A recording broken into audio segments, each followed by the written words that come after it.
보시는 거예요? 그런 느낌. 그렇죠.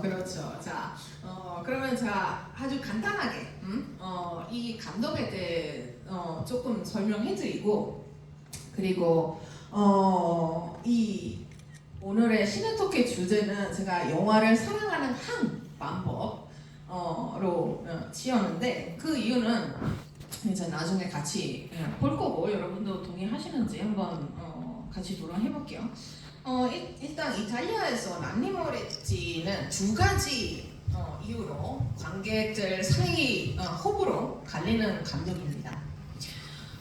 첫 번째는 그 영화가 쾌락을 위해 영화관에 가는 많은 관객이 무겁다고 재미없다고 해서 다시 한번 이 프로젝트를 꺼내서 이렇게 생각해 보니까 결국에는 탄생하게 되는 건데 예전에는 혹시 저에게 교황이 있다라는 영화 하베무스 파파라는 영화 보셨죠? 네, 한국의 그 OTT 플랫폼 왓챠에도 있어요.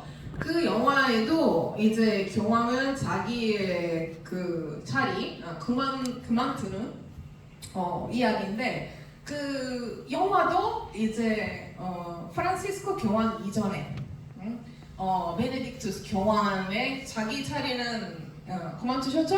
역사상 두 번째였어요. 그 영화는 이 사건 전에 나왔어요. 그래서 사람들은 혹시 난니 모레티 무슨 이런 예언하는 감독 아닌가 싶기도 할 정도는 자기 이런 세대 읽을 수 있는 그런 능력이 있는 거예요. 그리고 두 번째 이 감독은 호불호 갈리는 이유는 그의 말투와 그의 영화 속도는 아까 말씀드렸다시피 점점 이렇게 짧아지는 최근의 트렌드와 전혀 맞진 않은 차분한 속도라는 점입니다.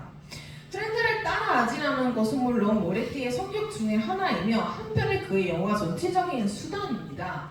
영화에서 보셨지만 넷플릭스 같은 대중의 트렌드 중요한 사건은 2분이네 터닝 포인트 언제 있어야 되는 거고 그리고 그 아까 그 철문 감독 같은 경우는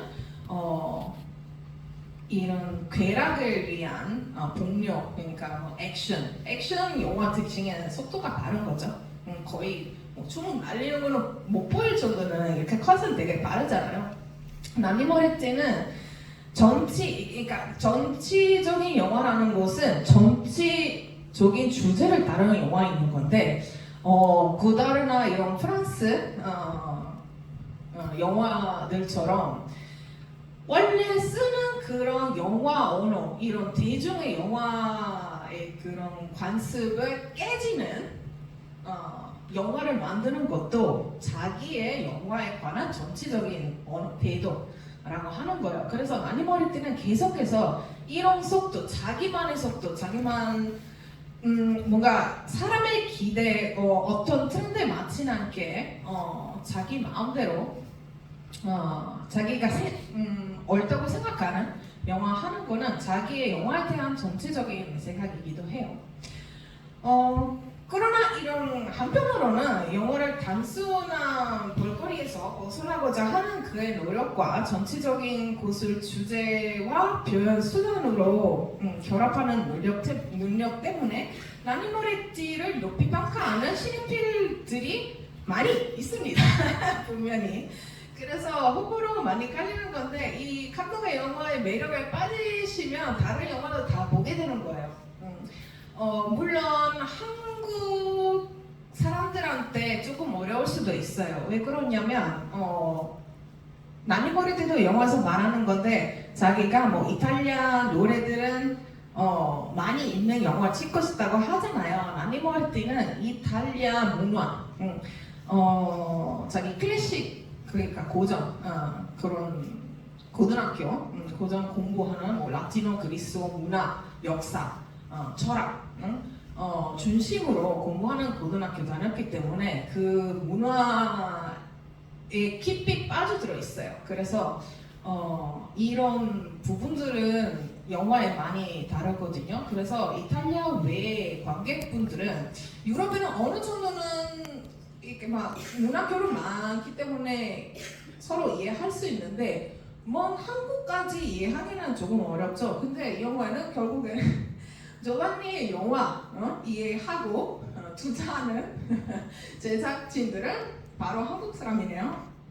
그래서 이 영화에도 이전의 영화에 비해 나니 모레티는 외국 분은 많이 도입했다고 그런 요소가 있어요. 보통 뭐 우디 알렌 같은 경우는 뉴욕 중심으로 이렇게 영화 찍는다면 나니 모레티는 로마, 항상 로마 사람, 로마 중심으로 영화 많이 찍었는데 로마 배경들은 예를 들어서 나의 즐거운 일기 같은 경우에도 계속 이렇게 영화 곳곳 돌아다니면서 그 이야기 펼치는 건데 이 영화에는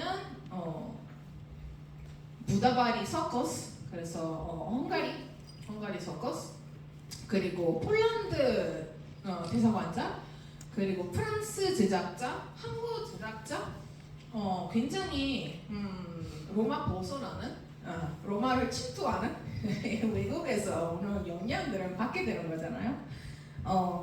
네. 그리고 이 감독은 많은 장점 중에 하나는 자신의 영화에 예술, 미학적, 사회적, 정치적 깊이를 부여하면서도 이탈리아의 정치, 역사를 모르거나 폭력을 연출하는 감독들의 미학적 선택에 대해 생각해 본 적이 없는 사람들은 살아나는 일로 같은 영화를 감상할 수 있는 가벼운 톤과 코미디를 유지할 줄 아는 점입니다. 그래서 코미디에도 불구하고 이 문제들에 대해 생각하게 만드는 거죠.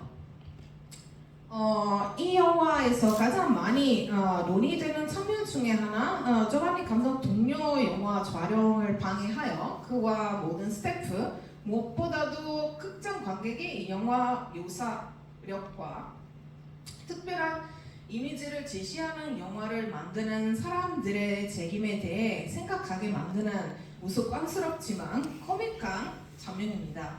특히 그는 폭력에 대한 묘사를 비판적 목적이 아닌 순수한 스펙타클로 바라봅니다. 이것은 이미지의 언어 사용의 의문을 제기하진 않은 영화 스타일의 겨냥입니다.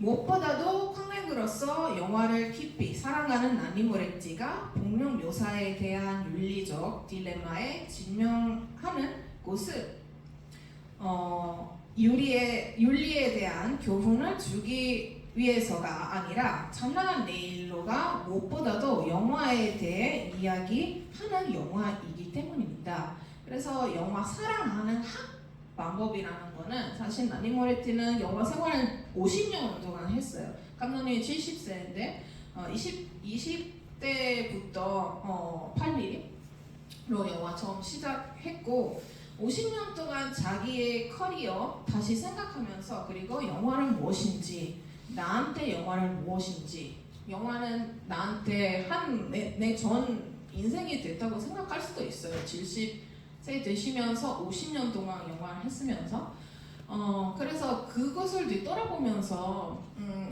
다시 한번 영화 현재 뭐 오늘의 영화들이나 내가 좋아하는 영화 그리고 영화 그 자체 뭔지 다시 생각하게 되는 건데 물론 모레티가 생각하는 영화라는 매체는 피터 파커의 삼청의 말로는 큰 힘에 있는 큰 책임이 따른다고 맹심해서 사용을 해야 한다는 곳입니다.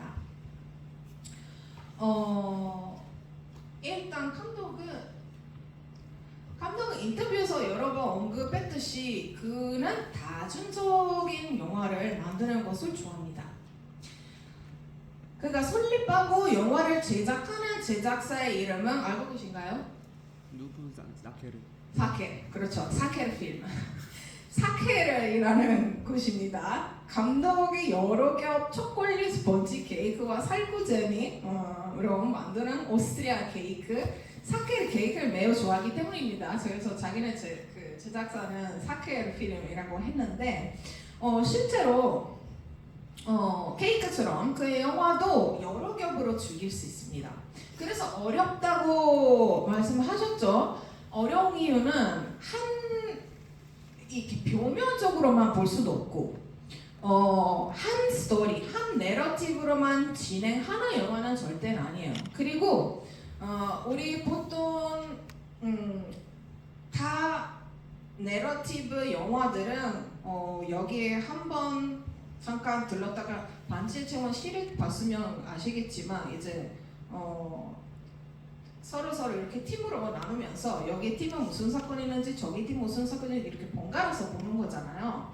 근데 이 영화에는 서로 얽매이는 그런 스토리들 뿐만 아니라 이 내러티브의 시간도 다 달라요. 그래서 현재 조반니의 삶이랑 그의 영화 배경은 56년 그리고 조반니 꿈꾸는 그 영화는 자기의 와이프와의 러브스토리잖아요. 그래서 또 다른 과거의 시간이죠. 과거는 현재로, 현재는 과거로, 과거, 현재는 동일하게 이렇게 사는 그래서 그 영화이기 때문에 정말 한 번만 보면 이해하기 어려울 수밖에 없어요. 근데 조반니는 말하듯이 물론 실들레즈도 책 한 편 그렇게 됐는데 영화는 시간의 매체예요. 공간의 매체가 아니라 시간의 매체이기 때문에 시간으로 플레이하는 거잖아요. 우리 하는 거예요. 그래서 이 개그처럼 그 영화도 여러 겹으로 즐길 수 있고 예를 들어 장난한 내일로에서는 전체적 1956년 이탈리아 공산당의 헝가리 침공에 반대했다면 어떻게 됐을까요? 이게 중요한 포인트예요.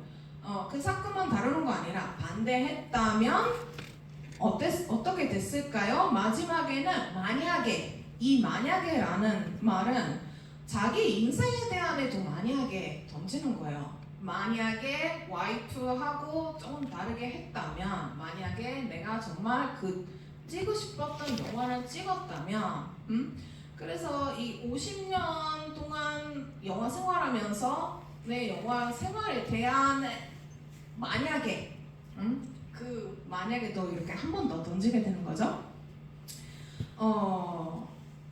그리고 메타시네마격이기도 하고 위기에 처한 감독이 영화를 만들려고 노력하는 모습, 자기의 모습일 수도 있어요.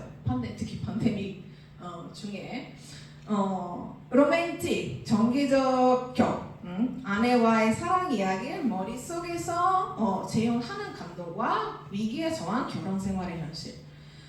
그리고 이론적 영화적 격, 영화 제작의 세계는 어떻게 변했을까 등을 발견할 수 있습니다. 헌신적인 영화를 위한 여지는 여전히 남아 있을까요? 예술로서의 영화 얼마나 남아 있고 자본주의의 산업으로 전락한 영화는 얼마나 남아 있을까요? 그래서 감독에게 소중한 모든 주제에 대해 조금 알려주는 이 모든 면의 해석에 또 다른 핵심인 자전적 면을 추가할 수 있습니다. 이 영화의 모든 캐릭터뿐만 아니라 그의 이전 영화의 많은 캐릭터가 마지막 퍼레이드에 참여하도록 선택한 것은 50년 동안 영화가 그에게 준 모든 곳에 대한 일종의 오마주입니다. 예술로서 사회 비판의 도구로서 인생의 동반자로서 영화에 대한 사랑의 선언입니다. 실제로 조반니가 소음 수영장에서 수영하는 장면에서 그의 첫 영화 중에 하나 그 빨간 비둘기를 인용하고 프랑스 제작가와 함께 로마 거리는 이렇게 스쿠터를 타고 달리는 장면은 영화 나의 즐거운 이야기에서 난리머리띠 베스파를 타고 로마 거리를 달리는 장면을 연상시키면서 영화 포스터에서도 볼 수 있는 장면이기도 합니다. 이 두 포스터 비교하면 바로 보이시죠? 여기는 찬란한 내일, 여기는 나의 즐거운 이야기. 베스파 따르면서 돌아다녔던 그 로마의 거리 아까 언급했던 거 이번에는 이런 스쿠터 다니면서 다 보이는 건데 이쪽 장면은 뒤에서 본다면 따라하는 거죠. 근데 이 뒤쪽에서 다가오는 거잖아요. 앞으로 앞면 이렇게 보는 건데 결국에는 자기의 그 모습은 자기를 대면하면서 자기의 영화인생 대면하면서 찍은 영화인데요. 네, 그리고 자나한 내일에서 그의 아내가 심리 진료를 받는 것이며 이 주제는 영화 우리에게 교환이 있다, 아들의 방, 조은금의 캐릭터와 주제 중 하나를 떠올리게 합니다. 이탈리아 가요의 국제적 팝곡을 사용하는 것도 감독의 습관이 하나이며 이 영화는 정말 50년 동안 해온 영화에 대한 반성이기도 합니다. 예컨대 찬란한 내일로는 매우 재미있는 영화일 뿐만 아니라 예술로서의 영화에 대한 나니모레티의 사랑을 표현하고 세상을 이야기하는 영화이기도 합니다. 영화는 사랑하는 그만의 반식이자 감독의 말을 따르면 그의 잔난한 커리어의 초기 반성기에 놓인 쉼표이기도 합니다. 실제로 이 영화는 한국에 개봉하면서 가상 인터뷰 할 때는 제가 동역 맡았거든요. 그래서 그 질문이 나왔어요. 왜 이제 이런 자기 커리어, 자기 영화들에 대한 오마주 영화 찍었냐고, 혹시 이게 마지막이냐고 그 사람들은 그렇게 좀 의심이 가게 되는 건데 나니모레티는 그동안 제 영화 생활의 초창기에 잠깐 쉼표 여기까지 왔다는 더 앞으로 더 많이 가겠다는 그런 발언이라고 하셨어요. 그리고 궁금하시다면 정말 사람은 영화에서 보시는 모습은 그대로예요. 연기가 아니에요. 인물 자체 캐릭터는 그런 캐릭터인데 사람들 되게 재미있어요. 자, 제가 준비한 짧은 설명은 여기까지인데 여러분